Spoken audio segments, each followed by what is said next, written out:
বিএনপির ভারপ্রাপ্ত চেয়ারম্যান জনাব তারেক রহমানকে নিয়ে কুরুচিপূর্ণ বক্তব্য এবং দেশবিরোধী ষড়যন্ত্রের প্রতিবাদে নারায়ণগঞ্জ মহানগর শ্রমিক দলের বিক্ষোভ মিছিল। নারায়ণগঞ্জ মহানগর শ্রমিক দলের উদ্যোগে বিএনপির ভারপ্রাপ্ত চেয়ারম্যান জনাব তারেক রহমানকে নিয়ে কুরুচিপূর্ণ বক্তব্য, দেশব্যাপী পরিকল্পিত হত্যাযজ্ঞের বিচারের দাবিতে এবং দেশবিরোধী ষড়যন্ত্রের প্রতিবাদে ২১ জুলাই নারায়ণগঞ্জ মহানগর শ্রমিক দলের বিক্ষোভ মিছিল অনুষ্ঠিত হয়। মিছিলটি সোমবার সকালে নারায়ণগঞ্জ টার্মিনাল ঘাট থেকে শুরু হয়ে শহরের ২ নং রেল গেট এসে সমাপ্তি হয়। উক্ত মিছিলে উপস্থিত ছিলেন নারায়ণগঞ্জ মহানগর শ্রমিক দলের আহ্বায়ক এস.এম. আসলাম, যুগ্ম আহ্বায়ক মোহাম্মদ সেলিম এবং সদস্য সচিব মোহাম্মদ ফারুক হোসেন।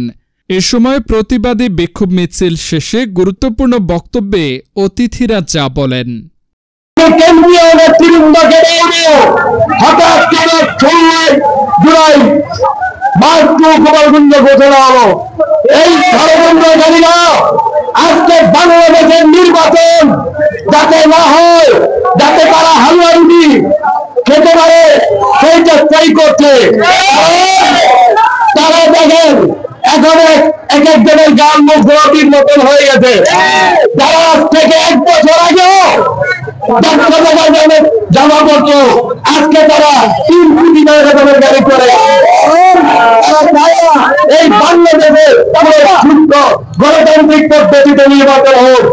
তাই আমি সকলকে আহ্বান করব, এই ষড়যন্ত্রের বিরুদ্ধে ঐক্যবদ্ধভাবে সকলকে মোকাবেলা করতে হবে। সংগ্রামী সাথী ও বন্ধুগণ, আপনারা যারা আজকে তারেক রহমানের বিরুদ্ধে কুটুক্তি করেছে, তাদের বিরুদ্ধে প্রতিবাদ জানাতে যারা এখানে উপস্থিত হয়েছেন, সকলকে আমি আমার পক্ষ থেকে ধন্যবাদ জানাই। আর জানেন, আমাদের শহীদ প্রেসিডেন্ট জিয়াউর রহমান উনি স্বাধীনতার ঘোষণার মধ্যে দিয়ে এই বাংলাদেশের পতাকাকে এনে দিয়েছিলেন। আজকে আমরা সেই বাঙালি হিসাবে পরিচিত নই। সেই কারণে আমরা যা জানেন, এই শহীদ রাষ্ট্রপতি জিয়াউর রহমানের সুযোগ্য সন্তান উনি হলেন আমাদের ভারপ্রাপ্ত চেয়ারম্যান তারেক রহমান।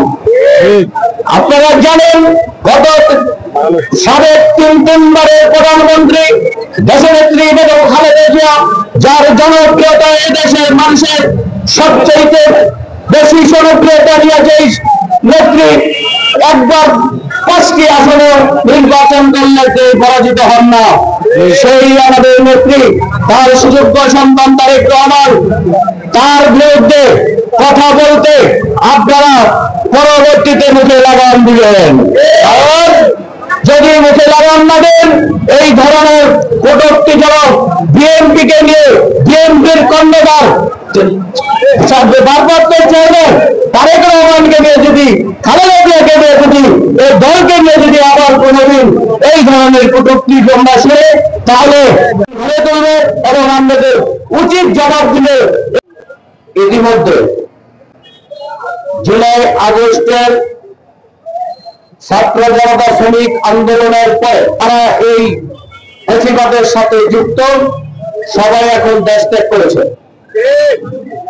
কিন্তু এখনো তার প্রেতাত্মা দেশি বিদেশি ষড়যন্ত্রের মধ্য দিয়ে এই দেশে একটি বিশৃঙ্খলা তৈরি করার অপচেষ্টা চালাচ্ছে।